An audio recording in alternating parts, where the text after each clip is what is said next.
a observé sur les réseaux sociaux que Africa Corps aurait négocié son départ avec l'Algérie. Est-ce que les autorités maliennes étaient informées des négociations et quelle était leur position vis-à-vis de cela? Abdoul Niang?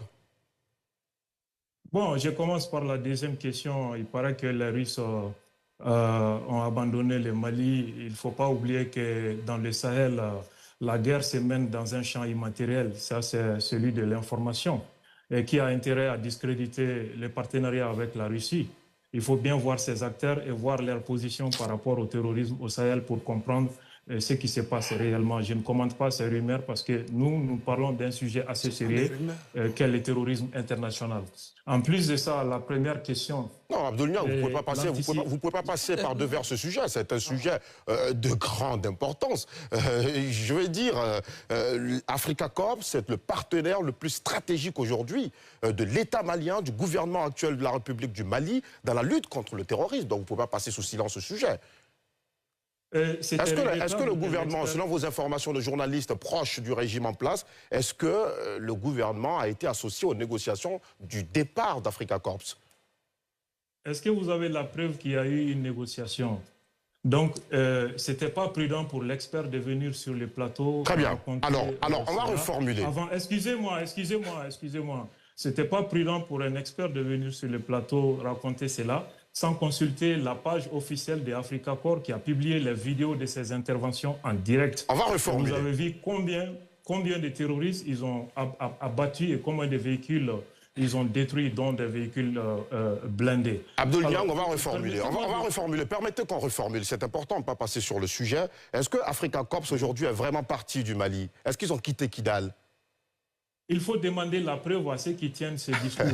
Nous, on sait ce qu'on est en train de faire et sur le terrain, la réalité est tout autre. Je vous ai dit que la guerre se mène sur un terrain immatériel, celui de l'information dans notre pays et qui a intérêt à discréditer les partenariats avec la Russie. Posez cette question aussi. Deuxième question, ils essaient de mettre en doute la capacité d'anticipation, c'est-à-dire les renseignements. Et je pense que le patron des services secrets ivoiriens ne sera pas content de vous si vous entend dire qu'il a été incapable lors des attaques terroristes contre le Grand Bassam.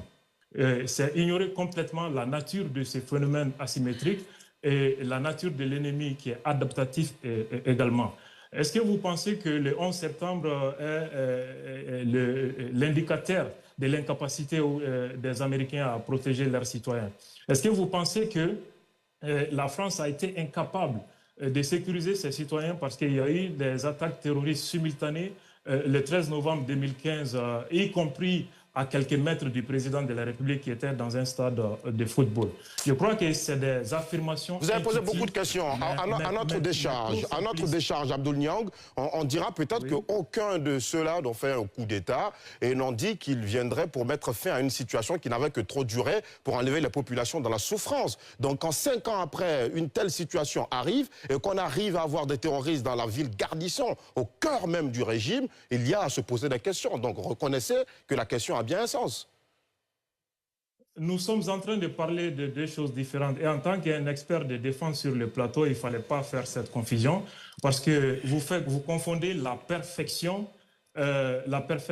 et la vulnérabilité. Et nous sommes en train de parler de la résilience. Aucun système sécuritaire n'est infaillible, aucun au monde. Et les renseignements également peuvent avoir des informations. L'information n'est pas le renseignement. Les informations peuvent être incomplètes ou ambiguës. Il faut un travail pour savoir. Il faut aussi, et souvent même quand vous interpellez des suspects terroristes, les cellules sont cloisonnées, ce qui fait que l'interpellation de 2 ou 3 personnes ne permet pas de démanteler l'ensemble du réseau. Ça, c'est pour ceux qui connaissent les renseignements.